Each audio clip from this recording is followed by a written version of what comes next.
Want to become an AI trailblazer in the product world? Pragmatic Institute's newest workshop, AI for Product Professionals, is your ticket to generative AI mastery.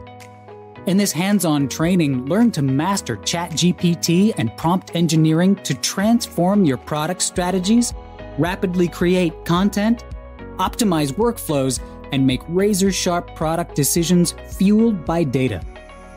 Don't just keep up with the AI revolution, lead it.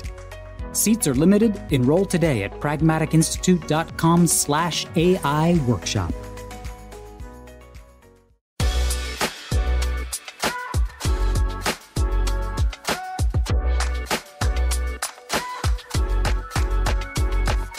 Hello, and welcome to the Pragmatic Product Chat series, where we tackle the biggest challenges facing today's product management, product marketing, and other market and data-driven professionals with some of the best minds in the industry. I'm Rebecca Kalogeris at Pragmatic Institute and your host for this episode. Today, I'm very pleased to welcome our most senior instructor, Paul Young. Paul has 20 plus years of experience in product management, product marketing. He is one of our most sought after instructors. He's played a variety of roles in technology companies through the years and in our own company. And he is always a fun person to talk about stuff with. So welcome, Paul. Thank you, Rebecca. You know, I always enjoy joining up and talking with you. And when you refer to me as most senior, I knew you were going to say something. I just don't know how I feel about that. You know, I look in the mirror every day and I say, you know what? I am the most senior. Got a little gray coming in on the beard, but yes, most senior in terms of longevity here. Fair enough. That's what. Fair enough. One of the few people who've been here longer than I have, so you know, I wanted to stick that in while I could. All right, today we have a really, really good topic, one that I think is really important to ensuring the success of our products and our companies and our careers, but one that's often overlooked, which is really sort of sunsetting products. How do we identify when it's end of life? How do we manage it successfully? Because, you know, we talk about it's as important the things we say no to as the things we do. And I think to some extent, you know, that carries on once you're doing it.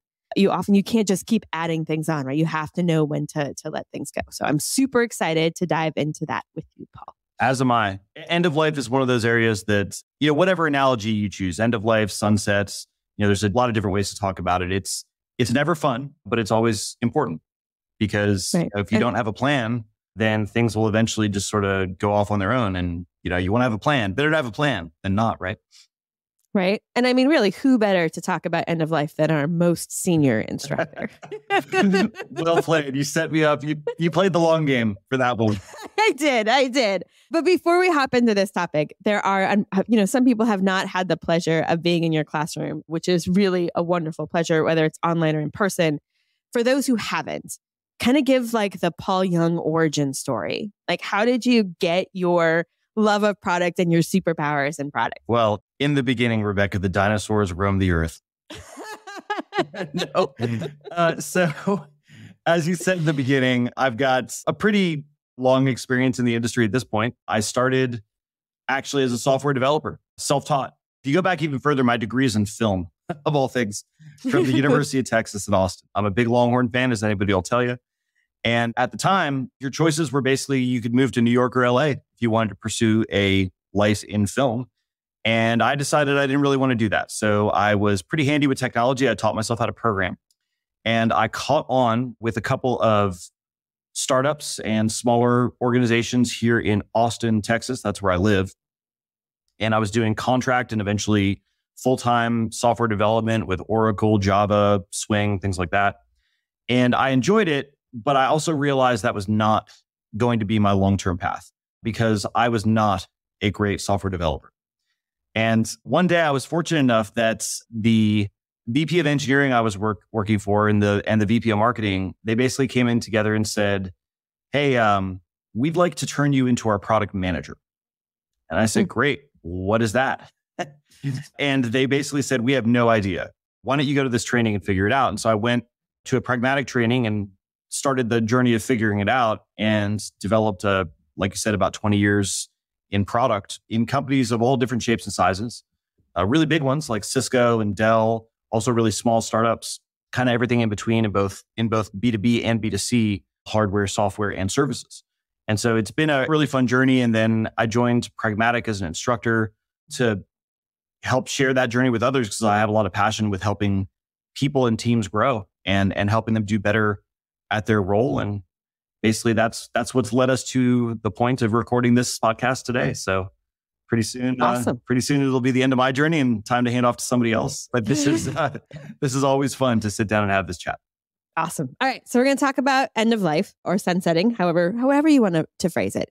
But let's do a little just kind of, set up for the audience, for the listeners. So talk about it. Why is it so important? Well, it's important because every product ends at some point. There is no such thing as a product that goes into perpetuity. So we have to introduce a product with the idea that it's not going to live forever. It's going to get overtaken by something. Now, if you're lucky, that product lifecycle might last a really long time. You think about IBM still has people on mainframes today, literally. And there are products certainly that last a really long time, but eventually those two will die, especially when we're talking in the technology space. In fact, those timeframes are compressing in technology every year because the ease of innovation and the path towards introducing new stuff is lower. Think about software. What used to be a 5-year, 10-year journey to set up infrastructure and bring a team together and build out everything you need, and you need a reporting layer and a database, like all that is now gone because you just put your stuff on AWS or some other cloud provider, and you have all the infrastructure work has been essentially solved, and now you can focus on your creative innovation, which is great until somebody else comes in and does something that displaces what you do. And so that's why end of life is so important. We displace ourselves, right? I mean, sometimes the reason the product is obsolete is because we've created something better, right? But we don't want to so it's not always an external source, and it's not always a bad thing, but it does, to your point, always happen. Or just the industry shifted and what was really relevant is now nobody cares. I think about there was a whole set of companies around the late 90s that sprung up to solve Y2K problems, none of which offer that service anymore because that's no longer relevant. And, we'll see the same thing over time with GDPR and other regulatory stuff. I remember there were a whole host of consultancies offering services around compliance for that.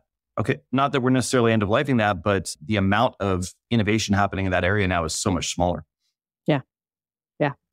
All right. So how do we know when it's time to sunset a product? So I wish I could sit here and say there is one industry standard and accepted best practice for saying now's the time, right? Now is the time to sunset a product. There isn't. But that said, there are some things that you definitely should probably look at. And the first thing I would encourage any product leader to think about here is that hopefully, if you're following what Pragmatic and so many others teach, when you first came out with that product, when you first introduced it, well, right alongside that decision should have been a business plan.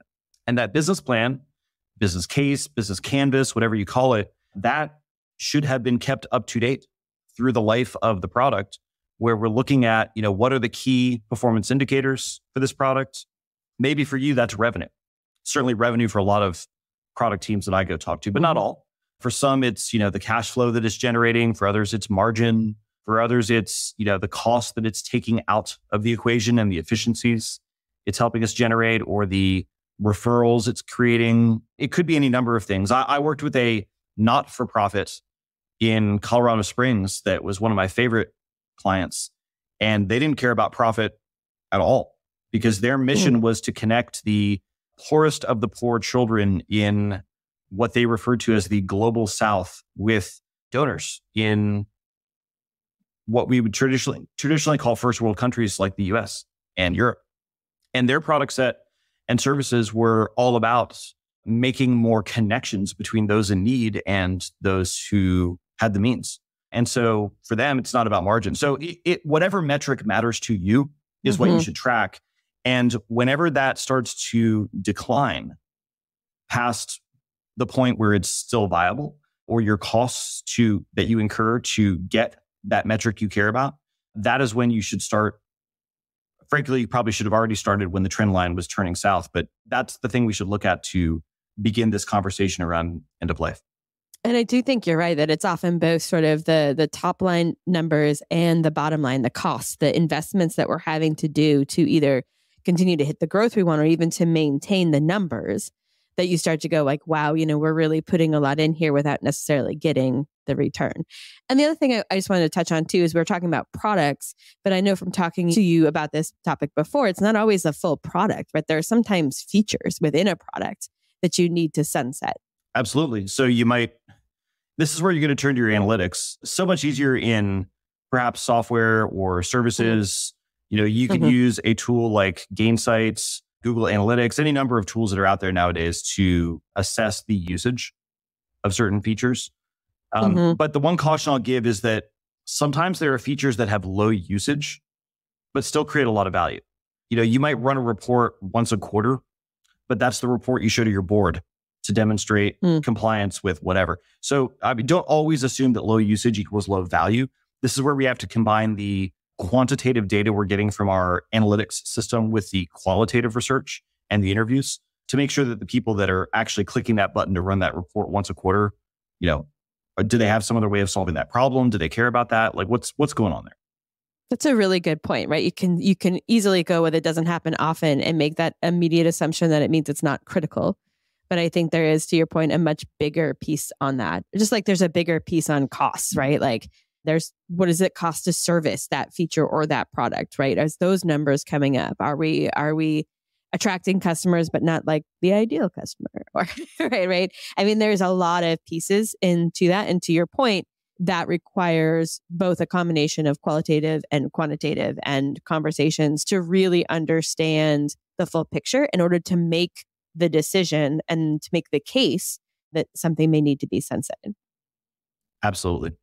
I was going to ask you that I was just, because we talked about make the case. I think that one of the things that people forget about with sunsetting, and you've made this case to me several times, is like there is a cost and an investment required to sunset a product, and therefore it needs to be prioritized. And I think that that's something that people don't really think about. How do you make the case? Because it's not a passive thing, right? It really does take an active piece. And how do you then prioritize that against all of the other items that are frankly sound sexier and cooler, right? Like, oh, but then I could add this and add that. Well, I mean, it should show up on the roadmap, right? A sunset item should show up on the roadmap, just like a new feature would show up on the roadmap. And frankly, Rebecca, I know you have a deep background in marketing, so I know this would resonate with you. A lot of executives, when we go talk to them about new stuff, what they think about is the development or engineering effort to go build that new feature or to go, launch that new hardware product or create that new service. And the development effort is absolutely going to be a big thing. But oftentimes what executive teams forget about that we have to bring back to the forefront of the conversation is that there's a marketing cost to doing that. Yes. There's a sales cost to doing that. There's training, there's documentation, there's all this other stuff. Launching a new feature, launching a new product, launching a new service, launching a new whatever is a business investment, not just a technical investment. And the same thing goes in reverse when it comes to the end of life or sunset conversation. It's a business decision and business investment, not just a technical thing. So you got to think about shutting down the servers, and you got to think about, how are we going to turn off this feature flag, and, all the other stuff that comes with the technical, turning that thing off. But you better have all the marketing ducks in a row. You better have your communication plan buttoned up with sales, especially in B2B, but also in B2C. I mean, we have to have all these things thought about, and those things don't come for free. Anytime that marketing is working on a communication plan is opportunity cost time. They're not doing stuff to generate new leads. But it might be worth it because the carrying cost for that product that we're getting rid of or end of lifing is so high that it's the same as generating 1,000 leads. And so these are all things that have to be balanced on the roadmap. And that's why I'm an advocate for putting end of life discussions and items on the roadmap, just like you would a new product. I mean, it sounds like from what you've said too, that there's both sort of an unlaunch plan, right? It's a launch plan, but the other way, because it needs to be really cross-functional and driven across the whole group. And there's communication and there's planning and there's rolling. But also to your point, it needs to appear on the roadmap. It's not something we do in quiet, and it does need to be prioritized against everything else. Absolutely. And I mean, to take a SpaceX example, they launch their rocket and then they land it on the floating pad out in the middle of the ocean. Right? That's what the end of life is. Now, the cool thing to kind of stretch that analogy is they reuse the shell of that rocket body to create the next thing. And you could think about like, we're going to recapture some of those resources to reinvest in the next new thing, whatever it is. So I think it's kind of an apt analogy for launch and then landing. But I think your broader point that we're getting at here is that you need a process. Just like you need a process for thinking about launch, you need a process for thinking about end of life. And while I'm not going to sit here and say there's a one-size-fits-all process, there are some common bones to that process or common elements to it that I think are going to be pretty similar across most companies. And I'm hoping that for most of the people that would pull up this pod and listen to it in the future, that you would recognize some of these elements and then hopefully implement them into whatever plan you're thinking of. So what do you think? Does it make sense to go through some of those? Oh, absolutely. Everyone here is like, tell me now. All right, well, they'd be so mad if I was like, all right, thanks everyone for listening. Yeah. Talk to you later. We'll see you next week where we tackle the biggest problems. All right. So let's start off in a common ground that ties together everything that Pragmatic teaches. And if you're a Pragmatic alumni listening to this will not be a surprise to you. If you're not a Pragmatic alumni, I hope you are someday, but this will not be a surprise to you either. Everything comes back to the problem, as in what problem were we trying to solve? Now, originally, when that product was created and launched out into the world, it solved a problem for somebody. Now, you could use different words for the word problem. Some people call it opportunity. Some people call it need. Some people call it job to be done. We use the word problem. But the basic idea is that every successful product solves a problem for somebody, probably several problems. Over time, the question that you have to start recognizing as we're moving towards the end of life discussion is, are those problems still relevant in the market today? If the answer is yes, those problems are still relevant, then we have to ask, okay, why is it time to sunset our product? Why are its metrics decreasing? Maybe it's because the market has become more competitive, or the trend in the market has changed from on-premise software to SaaS. So our method of solving the problem is no longer sufficient. But if the problem is still relevant, then when you think about end of lifing, you should probably have something with which to replace the product so that you can still solve the problem. That would imply a migration plan.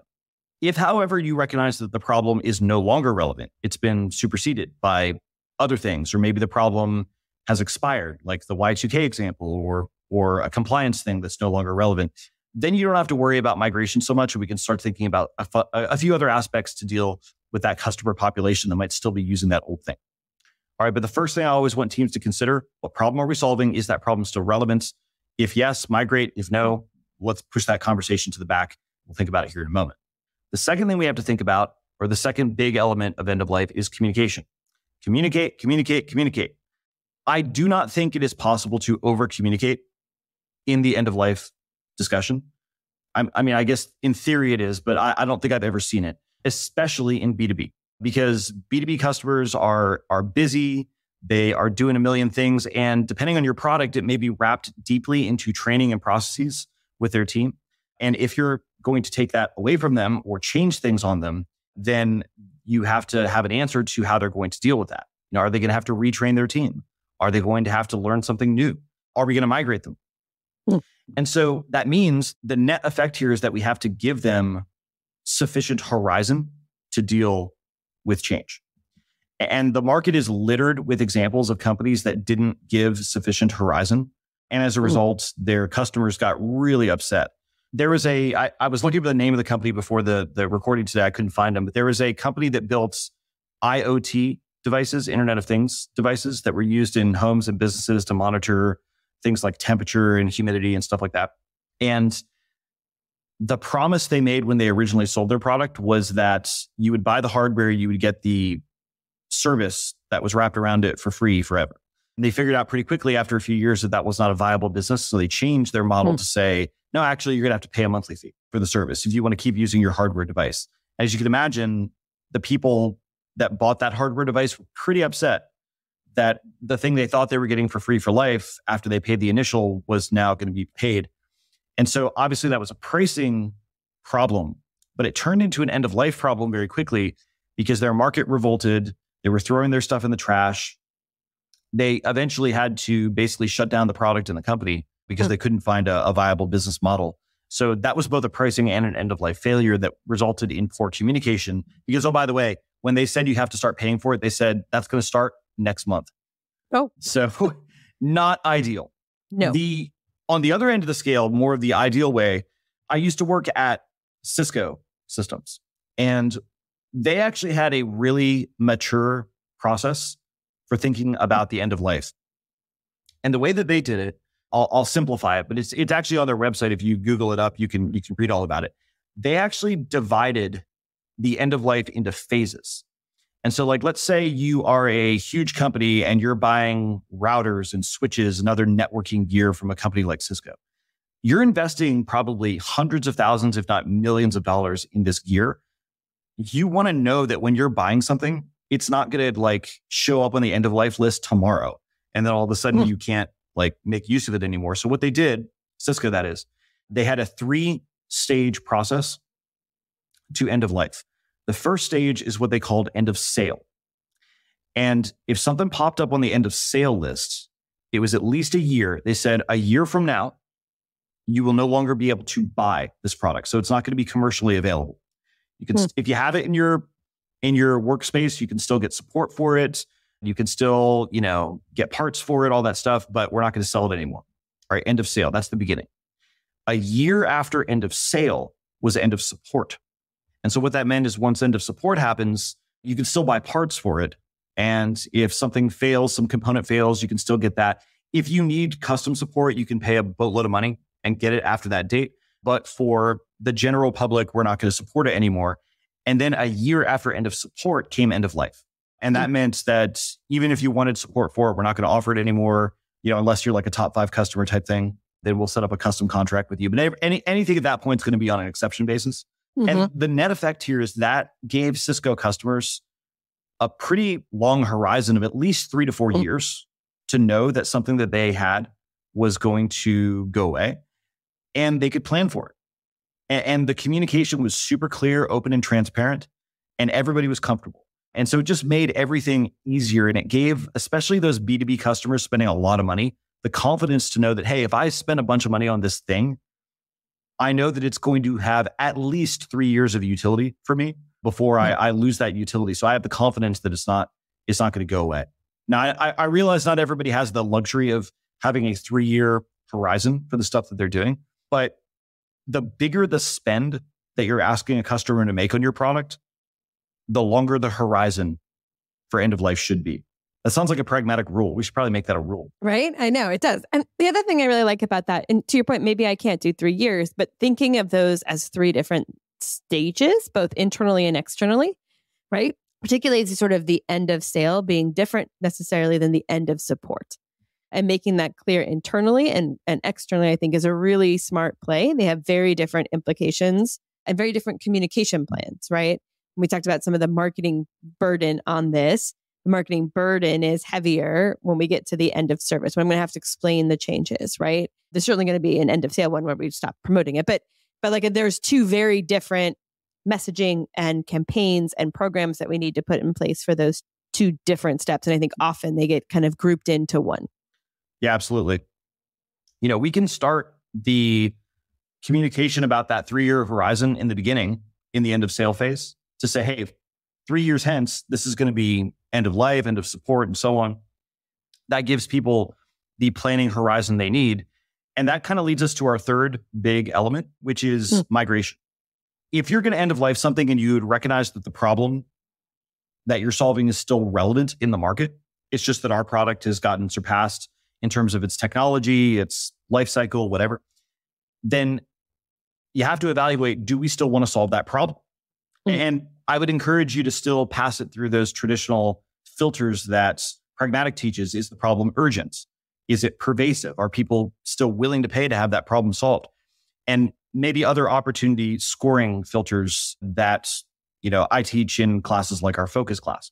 Like, does solving this problem align with your DNA? We call that your distinctive competencies and so on. There are lots of different ways you could look at an opportunity. But if you decide that, yes, this problem is something that we still want to solve, it's just that the current technology we have solving it is out of date, then you're going to establish your business case for coming up with the next thing. Hopefully you're doing that in line with the end of life discussion, probably even a little bit before it. And the goal is, by the time we start to turn this off, by the time it goes end of life, we have this new thing ready to go. And we can then migrate customers from the old thing to the new thing and give them a path of least resistance. It's kind of like, water or electricity. Customers are going to flow on the path of least resistance. So if you give them a migration plan and it requires very little action on their part, that's good for you because you have a better chance to retain their business. I remember there was a product that I was using. I won't bore you with all the details, but they were migrating from one version of their software to another. And I didn't have to do anything, but they basically said, hey, by the way, you're going to be on this new thing starting in 6 months.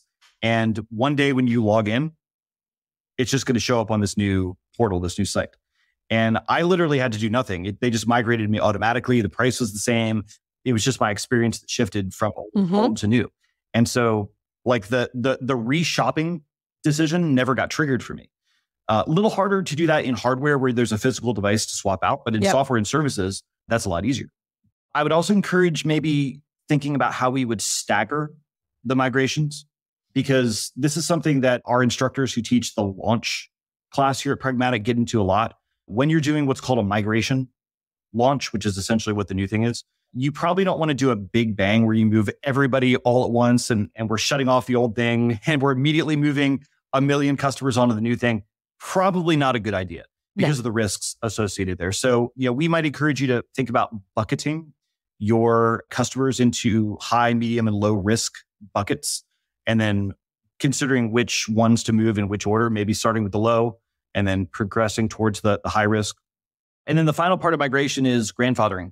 You may choose for a variety of reasons to leave some of your highest risk or highest revenue customers on the old version and leave the old version that you're end of lifing for everybody else alive for an extended period of time for those big customers, just to give them even more runway. Because if they're a really big customer or they're really reluctant to change, then sometimes forcing them through the migration path will actually force a purchase decision on their part where they say, not worth it anymore. If I'm going to be changing anyways, I might as well look at what else is out there. And then they'll start shopping, which is bad. And so maybe I'll leave them on the old thing for a period of time or progressively migrate them if that's possible. You can't do that forever because eventually we do have to turn off everything. But, consider what grandfather might look like for those highest risk customers. Nice. Well, that gives us a lot to kind of think about, and how we, first is looking at the problem. Is it still there? Then it's thinking about sort of phasing out the idea of end of life and end of sales support, and then the migration, which I think is really key. One of the things that you always talk about when you teach, focus, but most of your courses is about the importance of knowing, of setting out in the beginning how we know we'll be successful. Like, we will know this is successful when X. And we talk a lot about metrics, and we talk a lot about that when we kind of talk about launching a product. What kind of things, how do we measure the success of a sunset? That's a great question. Because I mean, there are some things that are obvious, like revenue. Did we migrate the revenue from old to new? But it might always not be a one-to-one, because often what you'll find is that, let's take something like CRM systems from old to new. Like a lot of people may not remember this. There were CRM systems before Salesforce. There was a very popular CRM system called Goldmine. And you might remember Goldmine, but Goldmine was a premise-based software system. So back in the day, you had to have an IT team that would run stuff in your, server closet somewhere, and you would install Goldmine on your premise, and you would host all your data yourself and so on. This is all pre-SaaS. They had a very different cost model, a very different pricing model, and so on than Salesforce, who's able to centralize all the infrastructure and host it for you. Salesforce is charging per seat per month, whereas, I don't exactly remember how Goldmine and other premise-based platforms charge, but it wasn't per seat per month. They had no way to track that. It was all based on your premise.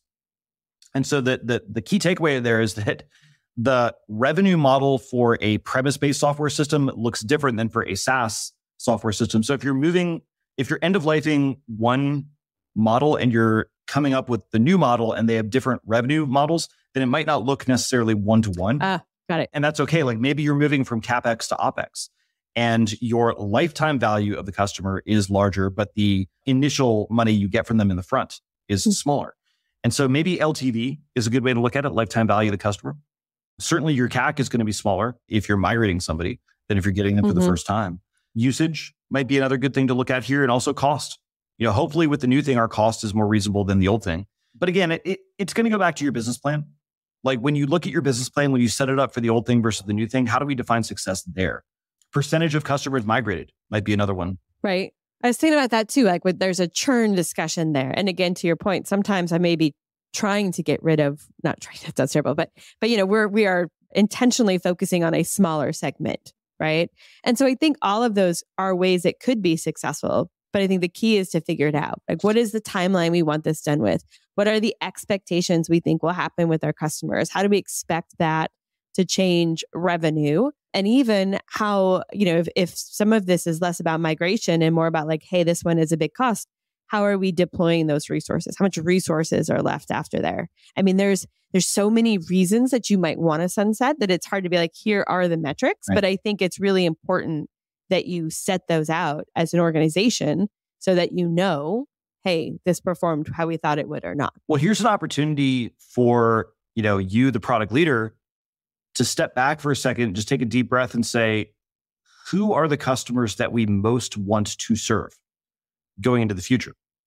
Because the customers or segments in the market that you most want to serve may not be those that you're serving today. There may be some overlap, but perhaps I want to focus in on those customers that have the highest willingness to pay from those that are currently using the product today. And I'm really going to focus on their needs in the new thing, which means that maybe I'm not going to replicate some of the functionality that they don't care about. I actually was dealing with this with a student who came to one of the classes I taught just a couple of months ago. And she was telling me that she was going through a migration, end-of-lifing an old product, establishing a new one to take its place, and was getting a lot of pressure from her sales and from her executive team that the new product had to do everything that the old product did. And we can't migrate until it's like a one-to-one. Everything the old thing does, the new thing has to do as well. And the answer to that is no, it actually doesn't. And so there's actually a process here, probably deeper than we have time to get into on this podcast, but I would encourage people to Google it and you can learn more about it.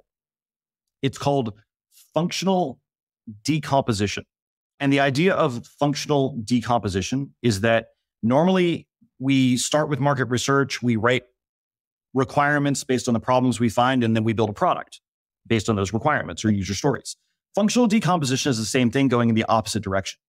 So I'm going to start with the product, probably the one I'm end-of-lifing, and I'm going to decompose that back down to stories and the problems that we're solving. And it's a good way to make sure you have a complete picture of all the stuff that's in the current product today by decomposing all of its functionality back into requirements and problems. But it's also a great opportunity to ask which of those problems are still relevant, because there's a really good chance that there are some things in the product today that you're end-of-lifing that don't need to exist in the new product. And you could actually gain efficiencies by killing it. You can make the UX more simple. There's all sorts of opportunity there to improve and look at with a critical eye. Like when else do you have the time to like get rid of something? It's really hard to get rid of something. We never have the resources for it, but now we do in this end-of-life discussion. Well, it's really smart too, because you want to, when you've identified the problems we're solving, the idea is that the new solution must solve those same problems, not have those same features. And if you can't make that translation for the audience, you are going to be, sales is going to be like, well, why isn't the blue button still there? Or, customers, like you need to be able to translate that to, look, we're still solving the same problem. We are now solving it better in this version over here. Yeah. Or, you know what? We assessed how we were solving that problem in the old product. And we saw in our analytics that only 0.02% of our users ever actually used that feature. And so we've made a conscious decision not to carry that forward. Or maybe we've decided if somebody wants us to do that thing for them or solve that problem for them, we're going to do it manually using people to manually run a report or manually execute a service that was previously in software, hardware, firmware, whatever. And so not every solution to the problem has to be baked into the product. You can do stuff manually. It's okay. You probably don't want to scale that, but it is okay to do stuff manually if it's an exception basis, if it allows you to gain a big efficiency in the product itself. Absolutely. All right, Paul, we talked about lots of different things today. And I think we really got some great information. You gave us some great structure and sort of structures of how to think about and how to approach sunsetting. If you were going to have listeners do 2 things differently tomorrow, based on what we talked about today, what would it be? I mean, number one, if you don't have that business case for your product, you need to establish it. And when I say business case for the product, understand, I'm not talking about a 75-page Word doc or set of slides. It could be something much more lightweight, but maybe some of you use a Canvas approach. We're about to start teaching more of a Canvas approach in some of our classes. And I think that's a really valuable way of looking at it. It's a lot easier to set up. So regardless of the format that you use, what we need to gain agreement around, from the executive team through the product team, down through engineering, support, everybody. What problem are we solving? And what are the metrics we use to judge success or failure for this product? Once that conversation is established, then we have a baseline to look at to know when it's time to kick off the end of life. When that trend line starts to turn in the wrong direction, when we've tried a bunch of actions to get the trend line to turn back and it still isn't, when things are getting more competitive, we need to kick off end of life discussions, which means evaluating, is the problem still relevant or is it not? And if it is, let's replace it with something new. And let's start the second thing I wanted people to change, which is a structured end of life communication across the business and the customer base. End of sale, end of support, end of life. Nothing magical about those 3 stages. You could make them different for your business, but give your customers runway and give the market runway. Give them the confidence that when they buy something today, they know that it's still going to be relevant for whatever period of time. And once it shows up on that list to end of life, we have a process to take care of them. And we're going to have a plan to get them to something better. Awesome. All right. You know what, Paul? It is always a pleasure to have you on the show. I appreciate you coming on. Always. Love talking to you, Rebecca. Have a great rest of your week. Great summer. Awesome. All right. That does it for today's episode. Thank you, everyone, for listening. And don't forget to join us next week when we tackle another great topic designed to help you elevate your product, your company, and your career.